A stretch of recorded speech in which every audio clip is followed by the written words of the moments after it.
The terror most of us know is anonymous, a backstreet mugger, an urban guerrilla, or even more anonymous, the threat of nuclear war. But what happens when the terror has a face on it, when it's one of our neighbors, a bully?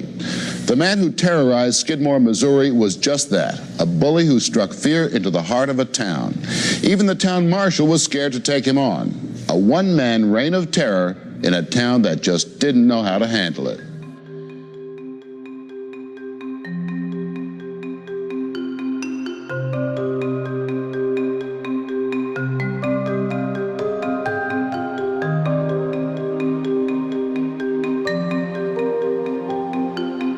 On the morning of July 10th, 1981, Ken Rex McElroy went to a local tavern with his wife, Trena. Over the course of the morning, the pub filled with other local townspeople. After finishing his drink, Ken McElroy bought a six-pack of beer and he and Trena went out to his pickup truck. While sitting there in his truck, Ken was shot at and hit twice. Once by a centerfire rifle and once by a .22 caliber rimfire rifle. As the shooting took place right outside of the crowded tavern, there were later determined to be 46 potential witnesses to the crime, including Trena McElroy herself.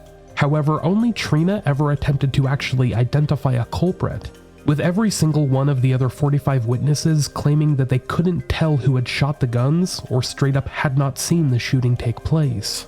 To this day, no one has ever been arrested or admitted guilt for the murder, making it one of the most unusual unsolved crimes in American history. This is the story of Ken Rex McElroy.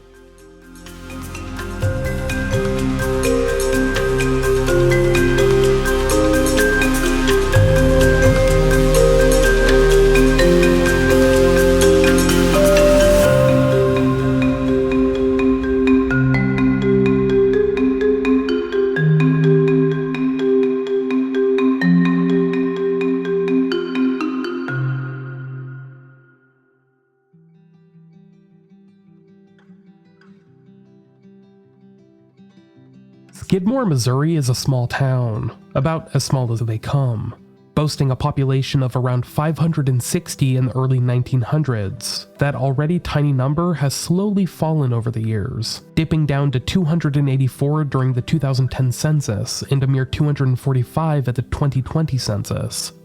In 1981, the year that Ken Rex McElroy was killed, the population stood somewhere around 437.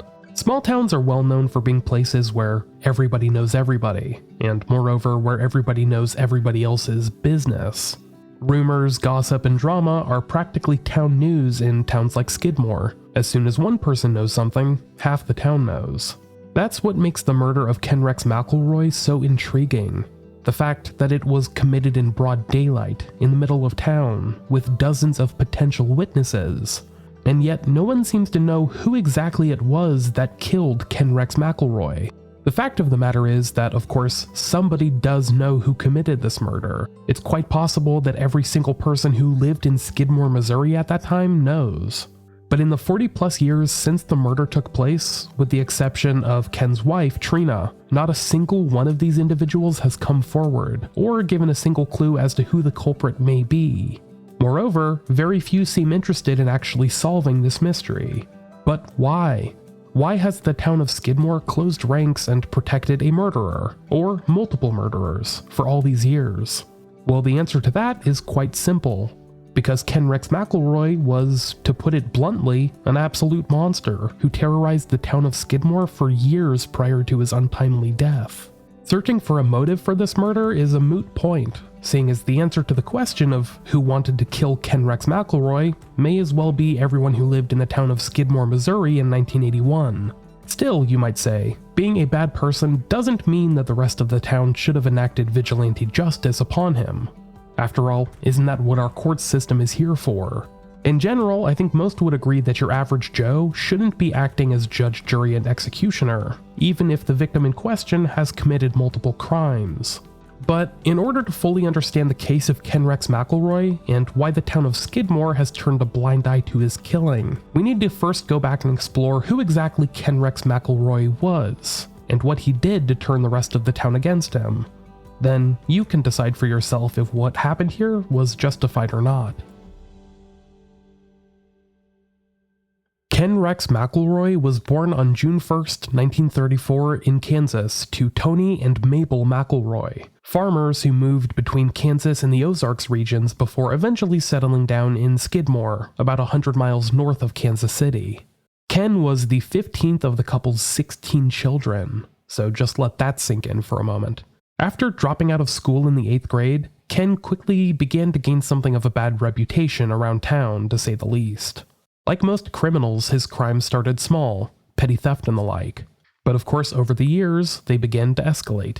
By the time of his death, his rap sheet had expanded to include such offenses as assault, child molestation, statutory rape, arson, animal cruelty, burglary, and eventually attempted murder.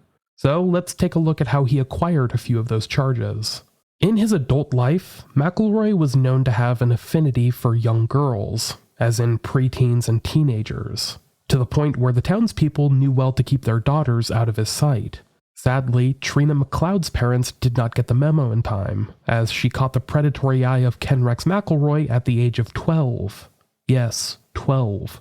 McElroy was in his mid-30s, already had almost 10 children with several different women, and was already married to his second wife Alice at this time.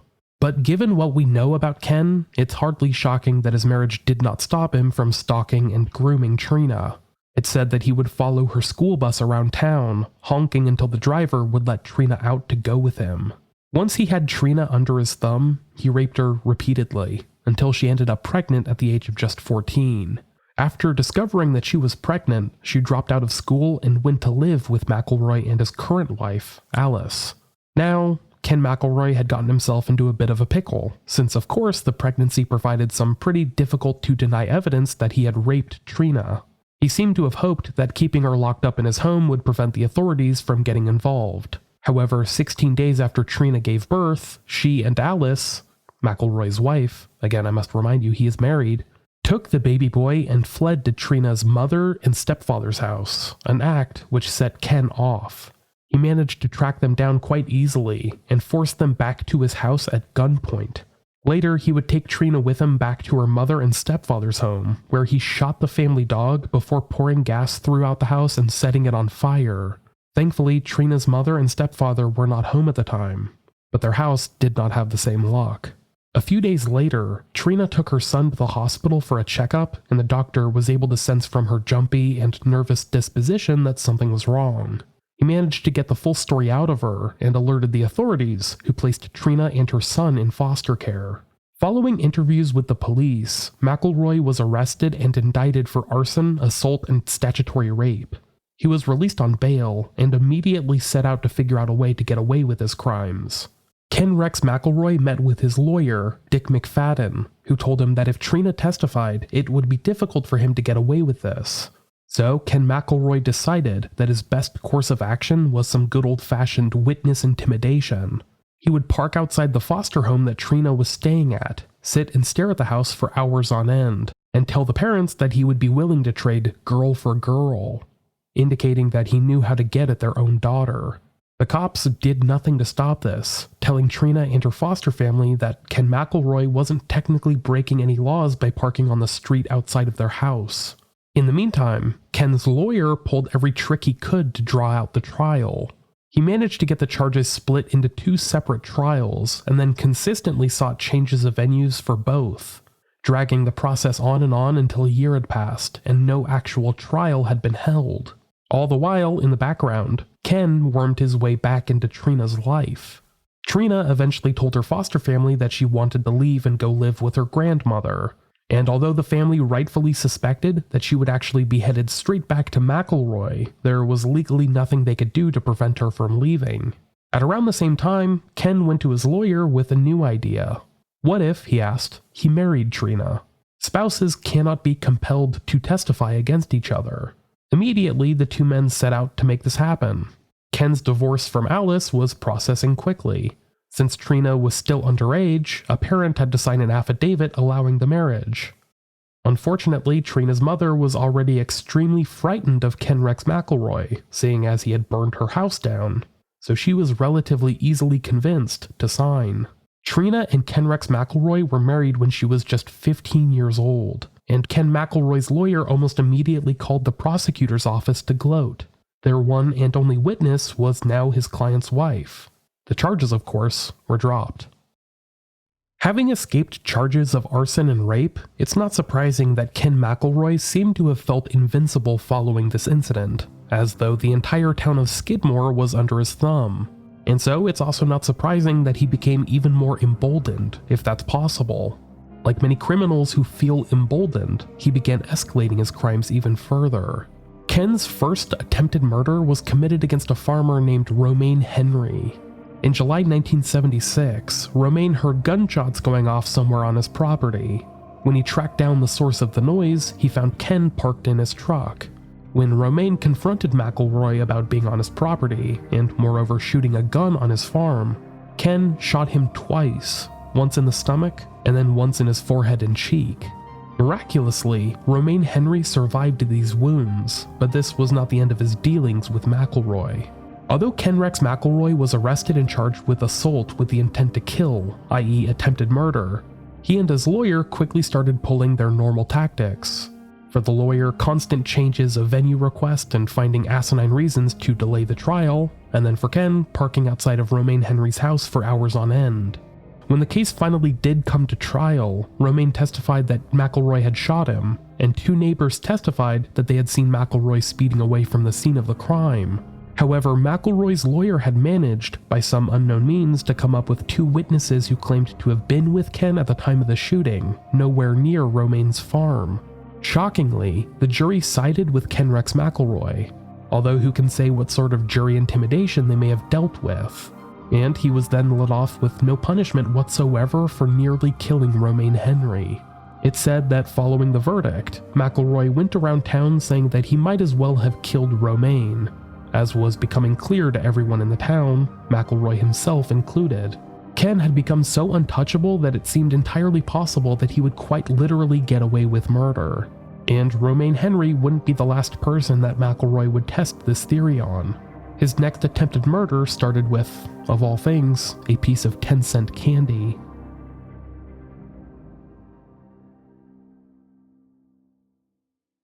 Now, we're going to pause for just a moment to hear a word from today's sponsors. On April 25th, 1980, a few of Ken Rex McElroy's 10 children had gone to the grocery store in Skidmore to buy some candy. At some point, one of the younger children started walking out of the store while holding candy that they had not yet paid for. The grocery clerk hollered at the girl to stop. This caused an argument between the clerk and the elder children, a confrontation that the store's owners, Lois and Bo Bowenkamp, attempted to quell. However, McElroy's eldest daughter was furious and swore that her family would never shop at the store again. Less than 30 minutes after this argument took place, Ken Rex McElroy was there, brandishing a pocket knife at the Bowenkamps. The attempted murder didn't take place quite yet. In fact, McElroy seemed to calm down a bit when the Bowenkamps explained the full situation to him. However, later that night, the Bowenkamps were treated to what was an all too familiar sight in Skidmore, the sight of Ken Rex McElroy's truck creeping up and down the street, passing their house over and over again. Ken did not back down. Despite how inconsequential the original argument had been, it seemed that he had taken it as a personal insult. For days and weeks on end, the Bowenkamps dealt with Ken lurking outside their home, the police once again saying that there was nothing they could do, that Ken wasn't technically breaking the law. Despite doing what they could to avoid him, Ken McElroy's harassment escalated. He started driving up to their house and firing his shotgun into the air before driving off again. Reporting this to the police once again resulted in nothing but assurances that nothing serious would happen. On and on this harassment went, and the Bowenkamps eventually resigned themselves to the fact that nothing was going to happen until McElroy reached his breaking point and erupted. And a few months later, that's precisely what happened. On July 8th, 1980, Bo Bowenkamp was out back behind his grocery store cutting up boxes, when Ken drove up outside the back door. After a short exchange, Ken pulled his shotgun on the 70-year-old Bo and shot him point blank in the neck. Despite how serious of an injury this obviously is, like Romaine Henry, Bo Bowenkamp had a stroke of luck and managed to survive after spending 10 days in the hospital. Ken McElroy was arrested, but once again managed to slip out of jail in no time, telling everyone in earshot that he had shot Bo Bowenkamp in self-defense. That Bo had apparently been brandishing a knife at him. Anyone who dared publicly extend their sympathy to Bo received McElroy's trademark threatening stares and phone calls. For around a year, McElroy's lawyer continued to pull his usual tricks in order to get the trial pushed back, and Ken McElroy continued his harassment campaign of the Bowenkamp family. Their daughter, Joyce Monty, stated that, "There were so many nights Dad couldn't go out and mow the yard or water the flowers because there was a truck parked down the street and they were watching the house. We might not see him for 3 or 4 days, and then we'd see him every day for weeks. When you didn't know where he was, you didn't dare take the chance of not being on guard." McElroy went as far as to pay local children to spy for him essentially, informing him about where certain people were at what time. The Bowenkamps took similar countermeasures, with their family and friends sending coded messages, such as one friend sending her children to the grocery store for paper towels as a signal that McElroy was around. The trial eventually started on June 25, 1981. In any other case, this would have been a relatively open and shut case. Both McElroy and Bo Bowenkamp agreed that Ken had shot Bo, and then McElroy simply claimed that he had done so in self-defense. However, this wasn't just any normal trial. It was a Ken Rex McElroy trial, which meant that really anything could happen. The end result of this trial was, in many ways, the worst potential outcome. For the first time, Ken Rex McElroy was found guilty of the crime he had been brought to court for. However, due to Missouri laws at the time, the jurors didn't have any information about McElroy's past behavior, since he had never actually been convicted of any of the crimes he had been indicted on. On paper, his record was clean, and as far as the jurors knew, this was his first criminal charge. As a result of this, potentially mixed with lingering doubts that the attempted murder could have perhaps been committed in self-defense, jurors gave Ken Rex McElroy an extremely short sentence, a mere 2 years. After this was announced, Ken was released on bail pending the routine 25-day appeal window. So despite being convicted of attempted murder, Ken Rex McElroy was back on the street for 25 days until the appeal window was up.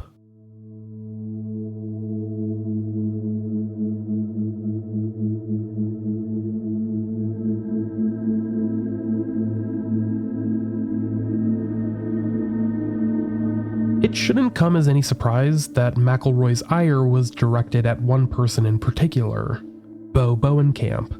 Reportedly, a few days after his conviction, Ken sat in a local pub carrying an assault rifle and began going on about how he planned to use said rifle to finish the job that he had started with Bo. A local man named Pete Ward overheard this and rallied his sons and a few others around town to set up a neighborhood watch for the Bowenkamps and reported the incident to the authorities. Theoretically, in a perfect world, McElroy should have been dragged back to jail right off the bat. However, the judge and lawyers involved set a date to bring McElroy before the judge for 5 days later, July 10th. But when July 10th arrived, rather than hearing of McElroy getting sent back to jail, townspeople instead got the news that the hearing was getting pushed back to July 20th, as McElroy's lawyer claimed that he had a conflict, quote-unquote. That was 10 more days in which McElroy was free to enact his particular brand of terrorism on the town of Skidmore, Missouri.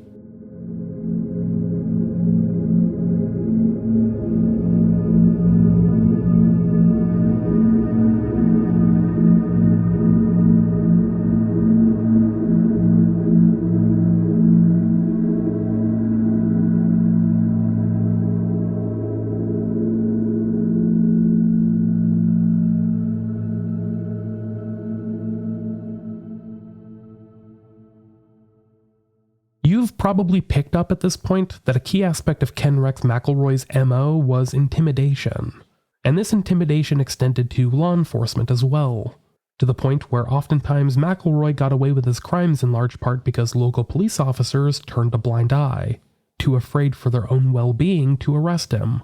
Following the attempted murder of Bo Bowenkamp, McElroy held a town marshal at gunpoint after he indicated that he may have to testify against Ken in court, leading the man to quit his job, and placed threatening phone calls against the state trooper who had arrested him. No wonder then that the case perhaps wasn't as strong as it otherwise could have been. In addition, the fact that McElroy had a big city lawyer from Kansas City who knew all the tricks to get Ken off meant that the likelihood of getting him convicted was narrow. And since daring to accuse McElroy of a crime that he actually committed was a cardinal sin in his books, attempting to send him to jail and failing could very well mean a lifetime of looking over your shoulder and finding him standing right there. And given that McElroy was by no means a small man, 6 feet tall and 270 pounds are the figures normally thrown around, that alone could be a frightening sight for many. A local farmer, Kirby Gossley, later recalled, "Our law enforcement never went after him very hard. The son of a bitch would just as soon shoot them as anyone else." For a good long while, Ken Rex McElroy more or less had the entire town of Skidmore in the palm of his hand, due to the residents and law enforcement alike being unwilling to confront him. Those rare few who even dreamt about standing up to him in any way, shape, or form faced intense intimidation, from finding rattlesnakes in their mailbox, to having a gun shoved in their face, to seeing a truck parked at the end of their driveway day in and day out, to simply having Ken Rex McElroy stare you down from across the room. As described by Bo Bowenkamp's daughter Joyce, McElroy would just sit and glower at you, just stare at you, and you'd never know what he was thinking. The Trena McElroy and Bo Bowenkamp charges were only 2 of 21 indictments that Ken Rex McElroy received over the course of his life. And the last one, the attempted murder of Bo Bowenkamp, was the only one that he was ever actually convicted for. The message for the people of Skidmore, Missouri was clear. The justice system wasn't going to save them from Ken Rex McElroy's reign of terror. And it seems that a good segment of the citizens of Skidmore came to the conclusion that if the justice system wasn't going to end McElroy's reign of terror, they would simply have to take matters into their own hands. To use the local jargon, he needed killing. More after the break.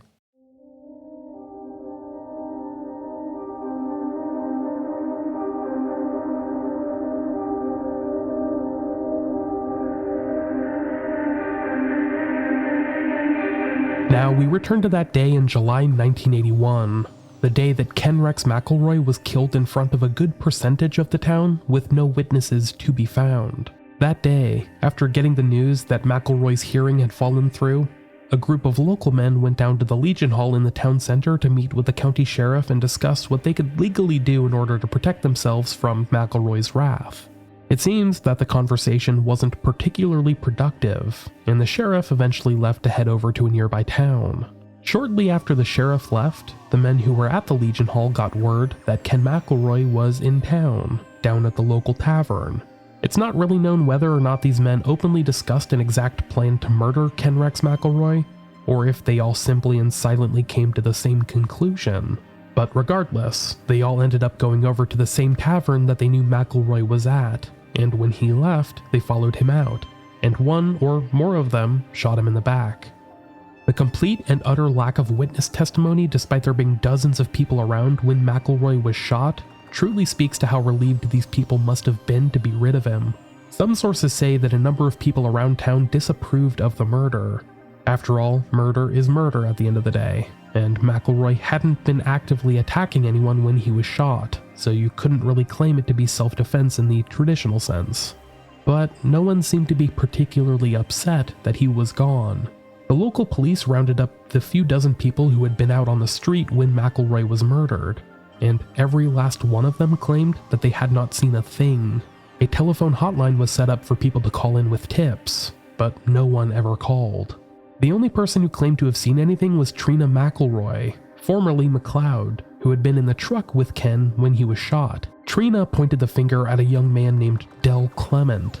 A county sheriff and the county prosecutor set up an inquest to try and determine if any arrest warrants could be issued, and if so, to whom. And once again, Trena was the only witness. Since no one could corroborate Trena's testimony, the jurors did not feel that it was enough to indict anyone. The U.S. Justice Department ordered a federal probe, and even under questioning from the feds, no one in Skidmore spoke up, and the probe ended without an indictment. Following the end of the federal probe in 1982, the county prosecutor stated that there is not sufficient evidence with which to establish guilt beyond a reasonable doubt. And that has been the status of the case ever since. with not a single soul in Skidmore giving any indication as to who killed Ken Rex McElroy in the 40+ years that have since passed.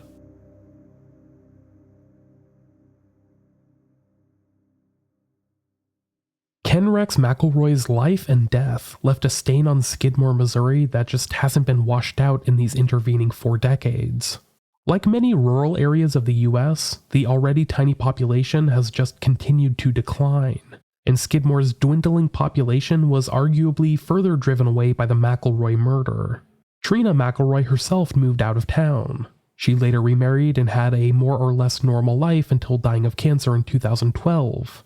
As did most of McElroy's dozen or so children, though some involved in the case protest against the use of the word.